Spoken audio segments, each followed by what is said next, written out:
Okay, what is the, I don't have an agenda in front of me, so, It was RFPs, discussion of RFPs. That's all I had down. okay. Michael? No, we have Jillian is here from ProAct, and she's going to be going over we're reviewing the annual numbers from ProAct. Okay. So, Yeah, let's do that first. Let's have Jillian review the numbers. Okay, perfect. And I know I kind of intruded on your meeting, so I'll try to be timely. And I'll be sure, is it okay if I send the report out to everyone after the meeting as well? Okay. Sure. Let me see. You can present it, Jillian, if you. Yep. Is that what you're doing? Okay. Yeah, perfect. sorry. I haven't used Google Meets before, so I just want to. Okay. Let me see. Okay. Is it showing? Yes. Yeah. Okay. Perfect. So I'm Jillian Sergil. I'm the account manager for Columbia County here at ProAct.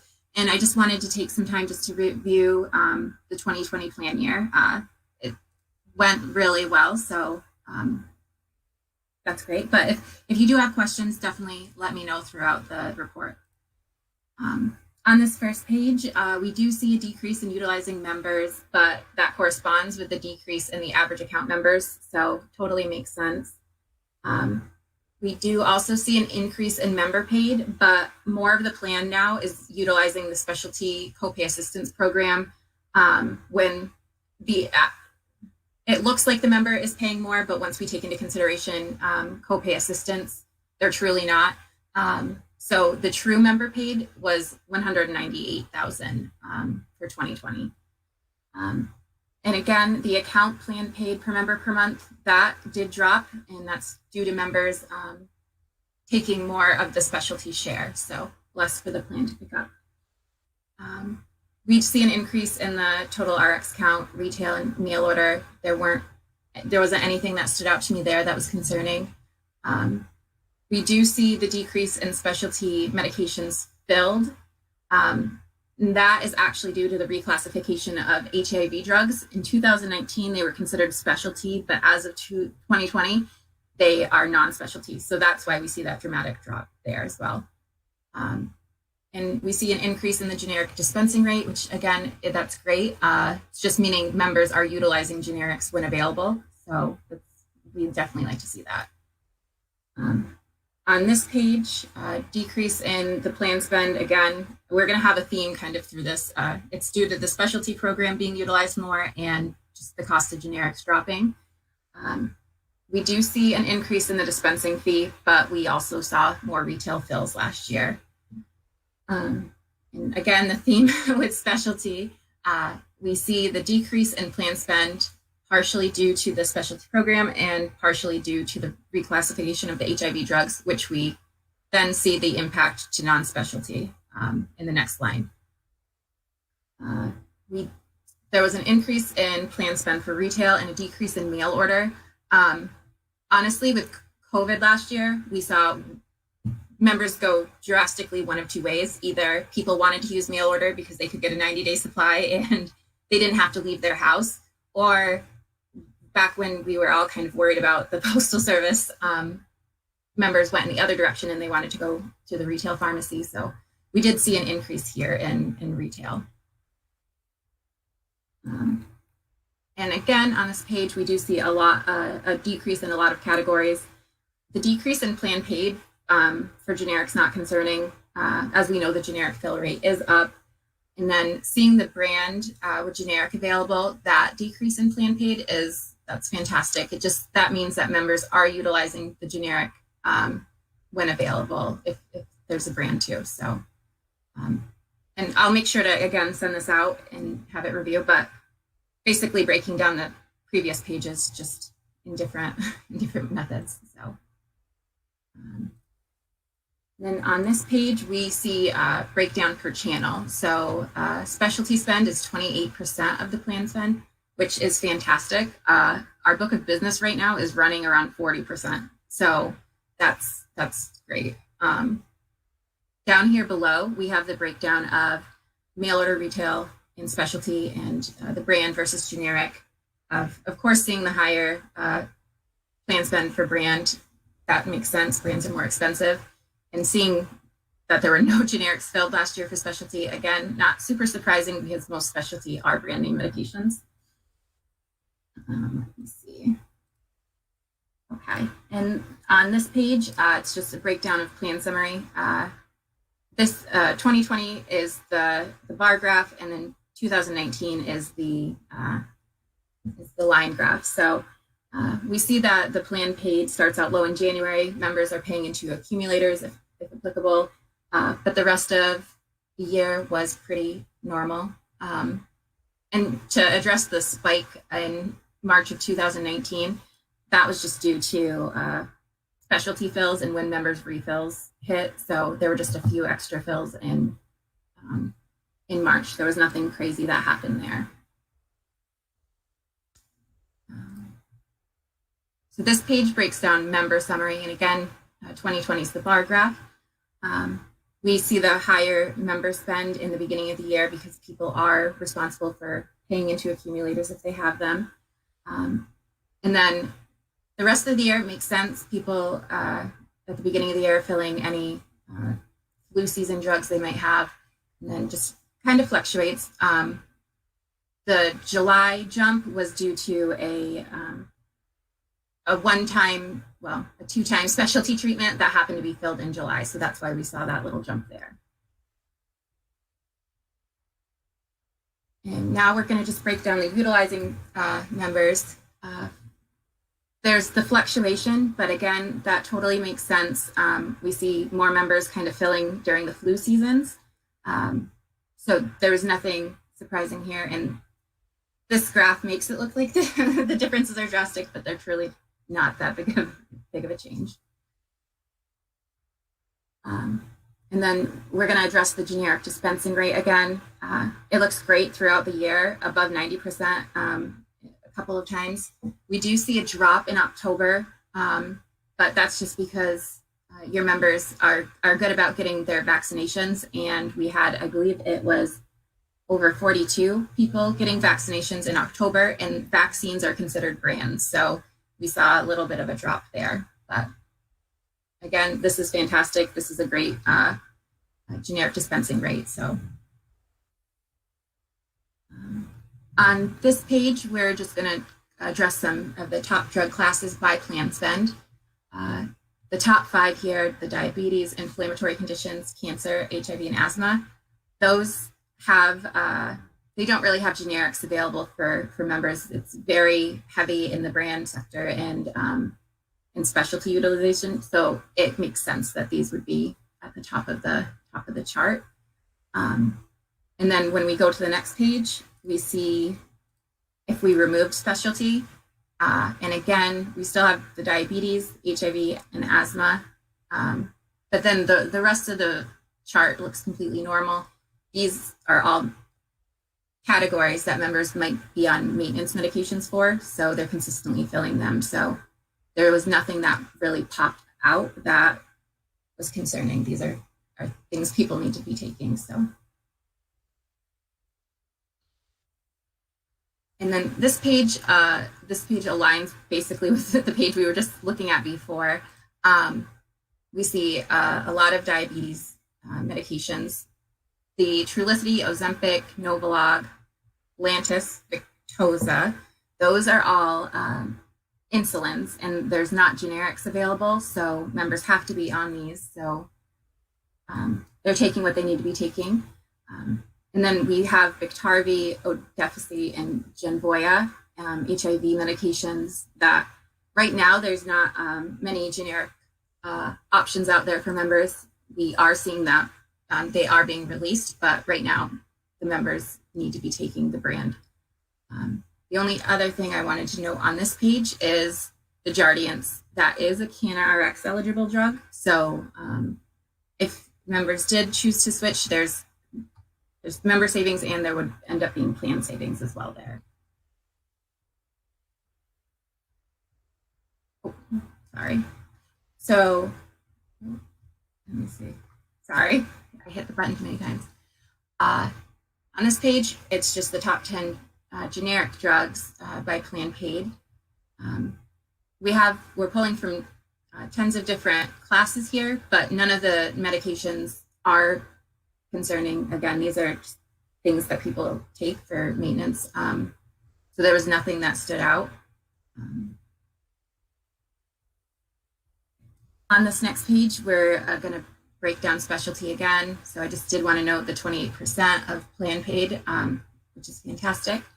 And on this page, it's a little bit different. The bar graph is the total plan paid, and then the blue line is the specialty plan paid. So we do see a few increases, decreases throughout the year, but that aligns with just when refills happened, or if members take a one-time specialty medication, that explains some of the ups and downs there.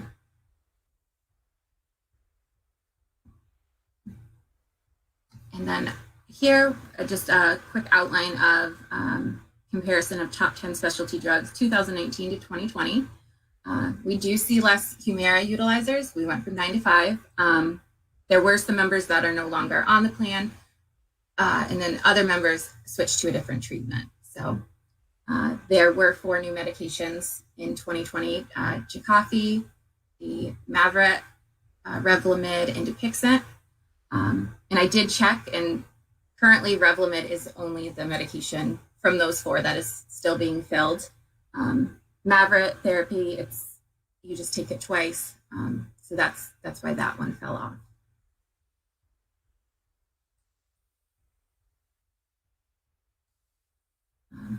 I did want to just share the opioid summary.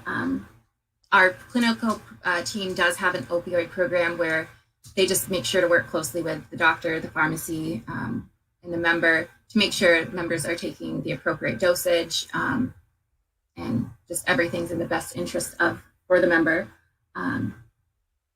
The utilizing members from this year is the bar graph. Previously, 2019, that is the line graph. So fewer members taking those drugs. And on the right-hand side, we see the breakdown of what drugs are being filled.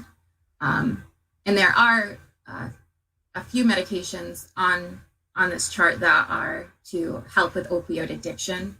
So I did just want to point out that as well.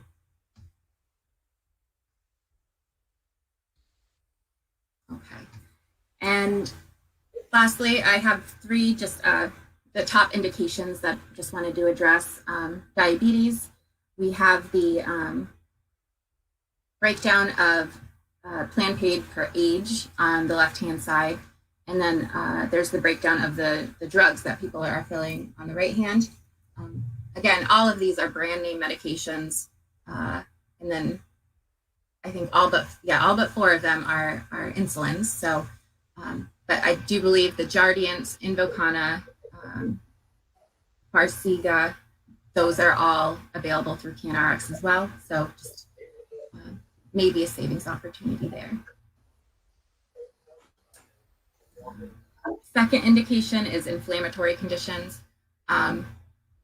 This is honestly number 2, just because of the specialty drugs that members need utilize to treat this. The Humira, Enbrel, and Otezla are all specialty drugs. So that just definitely adds to the plan spend. But there is members, if generics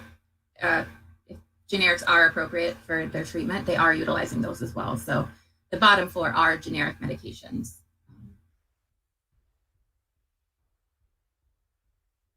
And then lastly, the third indication is cancer. Again, it's largely due just to the specialty medications that members need to take to treat this. And as I mentioned before, Jakafi is no longer being filled in 2021, but the Sprycel and Revlimid are.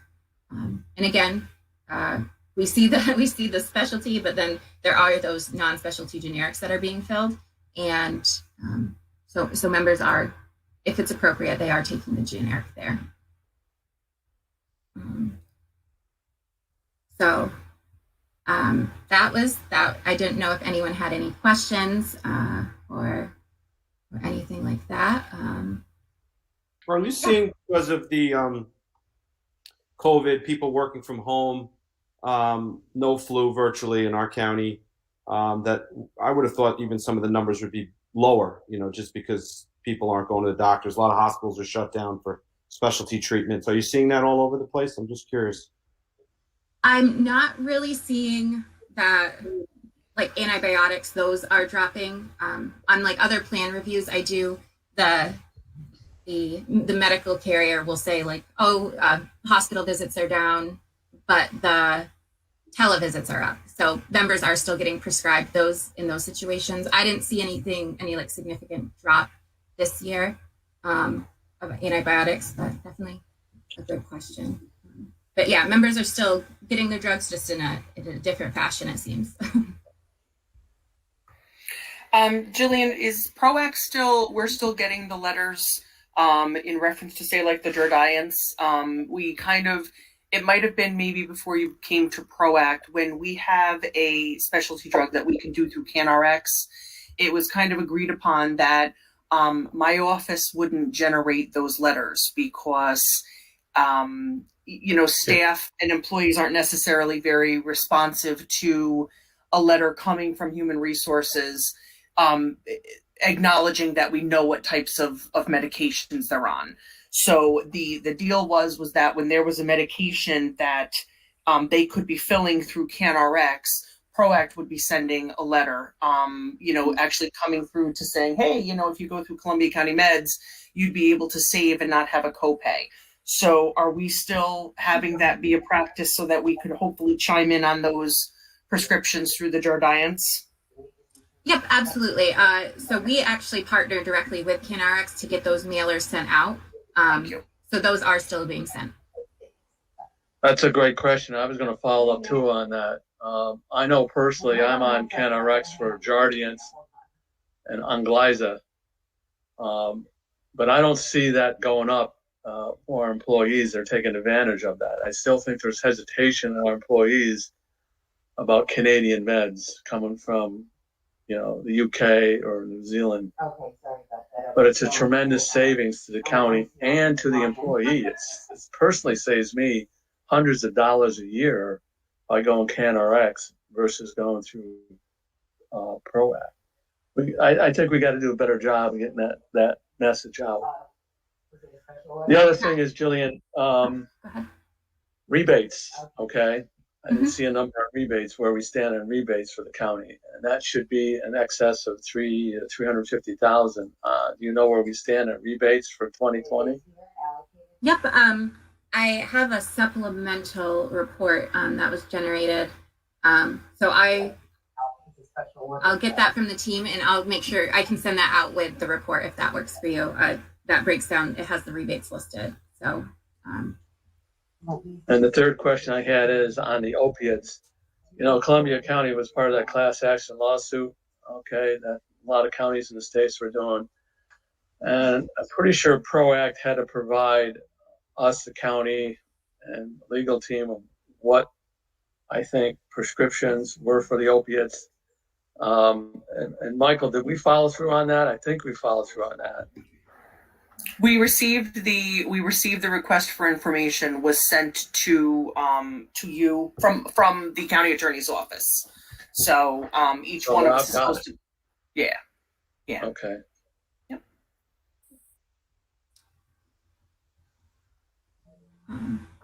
I'd just like to go. No, go ahead. I just had a question when you were going over the opioid section, and you had made reference to, a couple of those prescriptions were opioid addiction drugs that actually assisted with, an opioid addiction. And I just kind of wondering if that's something that maybe, are there any other types of services that we can maybe chime in with that? I don't know. Maybe we need to try to figure out if that's something we can partner in that piece with CDPHP or whatever. I mean, we're just assuming that they're getting some sort of prescription from that. We wouldn't be able to delve into farther to see if maybe we can put some sort of emotional supports or something in place too. So not on necessarily like our end, but if it'd be helpful for us to partner with CDPHP, maybe I'd be more than CDPHP. happy to. And if, all right, yeah. Okay, I appreciate that. I'll take a look. Thank you. Yeah, absolutely. And if there's any information on the RX side that would help them with any programs, just sometimes numbers, I know people love those numbers. So just to circle back on CanRx, it's a great program, and I have partnered with CanRx in the past, and we've done a few webinars. I definitely understand members like hesitation, because if they don't know, they hear Canada RX, or you know what I mean. So I definitely understand that. And having Joe Scotty or John Howard, they've jumped on the phone with me and the client, or we've had webinars, and they've been great. Just the member communication is awesome. Because sometimes even when we send out the mailers, I know personally, I literally have like a stack of envelopes right here I haven't opened. I don't open my mail. I'm not great about it. So I know other people aren't too. So just different ways to communicate to members that this program is available. If it's a webinar, we've done email blasts in the past. So just some things. Allocated and I've taken off because Nancy wants to. And just a shout out to Dave, because he did come through on a second year contract for the county at the 25th hour. So Helen, we appreciated that when you see Dave. I will, definitely. Thank I you. think Steve had a question. Oh, yeah, Steve, did you? just one comment just to add to what Ron and Jillian and Michael were talking about, and then a question about the program about discounts or rebates from the manufacturers themselves. But as far as CanRx goes, there's one gentleman, well, I shouldn't even say what sex they are, but who's on Sprycil, and it's $16,000 a month. So that comes out to 12 times whatever 16 is, and you can get that drug at CanRx for about $10,000. It's so hard to save money in the health area. This is over $100,000 savings just by switching that one person if we could. He's been on there for that drug for years. There's no free lunches in this business except this. This is the only place I've ever seen where it's easy to save money. You know, trying to save 1,000 there and 1,000 here, you know, you really have to struggle. Hard contract talks, you know, RFPs, you know, trying to get people to switch over to this thing is, like Ron was saying, it's a free lunch. And, you know, 120,000 is nothing to sneeze at for one switch. And I'm wondering if we can't be a little more aggressive somehow, maybe have somebody actually call from CanRx, you know, Mr. Smith, you know, we'd be happy to jump on a webinar with you. We'd be happy to send you, you know, information on how this works, you know, maybe a more personalized, but it's, Ron's right. It's actually gone down a little bit. We used to save about $6,000 or $7,000 a month. Now it's only about $4,000 or $5,000. I mean, it's still $50,000 in savings a year, but considering how much we leave on the table, it's difficult to swallow because the resources are so thin. All right, that's the comment. The second part, Jillian, was just would you comment just very briefly on how you're working with manufacturers to save us money? I know we can save up to 20% on some of those specialty drugs. Oh, so the copay assistance program for the Yes, specialty? Yeah. Okay. Yeah, absolutely. So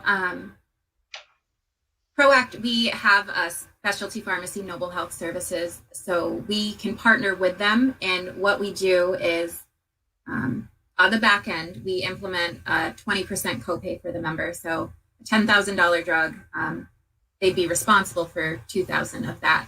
But then we work with Noble, and they reach out to manufacturers, copay assistance programs, and they help the member capture that, and we apply it to their copay, and it takes it down to $0 most of the time, but $5, $25, anything like that. And then we have what we call a virtual cap in place. So the member will never pay more than what they had been paying before the program was put in place. So if it was a $25 copay, we work with Noble to make sure the member would never be responsible for more than that. So is there a total on that you could send us at some point? Is there a total on that for 2020 that you could send us? Yeah. So last year, I believe it was $50,585 for 2020. But yeah, I will make sure to have that included when I send that over. So That's close enough. I just wanted to know that it was working. it's definitely working. And it's honestly, it's a seamless process. The members usually don't even realize they have copay assistance being applied because Noble takes care of it behind the scenes. But it's just a great way to take advantage of those programs manufacturers do offer. So that is one thing I wanted to mention. Maybe down the road, looking into kind of like bumping the percentage that we have coded in the back end, so we can capture more of that copay assistance. Because right now we could be leaving some on the table just because of the percentage. Like if Humira has $20,000 available in copay assistance, and we're only capturing 2,000 of that that's not good math. I didn't use a good example, but there's some programs we're not capturing all of the copay assistance available. So if we bumped the percentage in the back end, and then we still have that safety net of the virtual cap for the members, so they wouldn't be impacted. So Okay, so we'll talk and see if we can work out what those numbers are, and then I'll get back to the insurance committee with that information. Thank you. okay, perfect. Sorry, I just wanted to add that while we were talking about it. I appreciate you letting us know it. Thank you. Perfect. Did anyone else have anything? Okay, thank you. Perfect. Thank you. I appreciate you guys letting me join. Thank you very much, Jillian. Okay. Bye, everyone. Thank you. Okay. So, Michael, Ron, are we talking about RFP next? Yeah, we got a few RFPs that we have to do this year. This one right here with ProAct, because we're in a 2-year agreement with ProAct that came through with us for us for this year. And we're supposed to RFP it last year because of COVID. We put all these RFPs off. So we got to do ProAct for our PBM this year. That's probably the biggest one. And then we have another one for our deferred comp, and we're on our last year for that with Mass Mutual. And then we got to do one for our Section 125 Pro benefits, yeah. So we've been working on them, and fortunately, because we've done them before, it's not that very difficult to update, get a date, and go forward with the RFP. So we're just looking for permission from the board to actually issue RFP for these 3 products, I guess, we offer our employees. And Mike, you can chime in because I know you and Lori are working with us on that too. So. Yeah, you had already you did the resolution request, so we need the health insurance committee, right, to say yes, and then that'll go to finance at 3, and then go to full board. We already have the forms from the old request, so I'm revising those as we speak. I sent an email to the committee members that were on the RFP process from the ASO. Chairman Morrell designated those same individuals. So rather than when we did the ASO process, we kind of started from square one and kind of built everything. And this just makes a lot more sense to take the documents. I'll make the revisions. We send them out. We can have one meeting, kind of finalize what we want to do and the dates, and then we can get them sent out. I don't think there's going to be as many revisions as there certainly was on our ASO. You know, as Ron kind of hinted towards too, maybe the PBM, you know, looking at ProAct and our pharmacy benefit manager, that's going to be a little bit bigger. But I've got the deferred comp almost done, so I'm going to send that one and the pro benefits out to the committee members first, and then we can just kind of designate that. But originally we had looked at the RFP was originally issued in April, and then we were looking at a final selection in late June, early July for January 1st of next year implementation. So it kind of makes sense for us to stick with the same time frame. You know, it just comes down to whether or not we pulled the presentations from the ASO, Remember, we didn't even want to have them come in and do all of that. We just had them forward the documents and we reviewed them. So we'll kind of just get the band together and decide what they want to do about that. So we need a motion to bid or RFP those three different areas. Yeah, we need permission for pro benefits for it's the Section 125 deferred compensation and pharmacy benefit manager. I'll make that motion. Rob Lagonia. Art, is that a motion? You're muted. He's not muted, but we can't hear him. So Art's seconding it. Art, shake your head, yes. Okay. Okay. Art's seconding it. So those three RFPs that were just mentioned, so we have a motion and a second. All in favor? Aye. Opposed? Carried. Okay. I also have one. Our CTASC directors and officers policy is coming up. It expires on April 26th, and we've been notified by our carrier, the Stratford Insurance Company, that they're no longer issuing these types of policies. I'm bringing something to finance, a resolution to finance, so that we could go out and shop this as well. Okay. So we should approve it here to go to finance. Yep. Right. The I'm sorry, Matt, go ahead. The CTASC is a tobacco securitization. Yes. Okay. So we need a motion for PJ to get quotes, I guess, versus an RFP. So Rob made the motion. Art, are you seconding it, Art?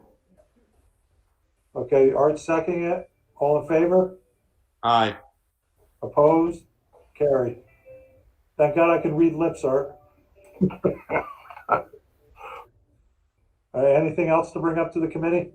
Just a quick question. Last year we paid for the insurance for the firemen. Remember, we had some workman's comp money that we did.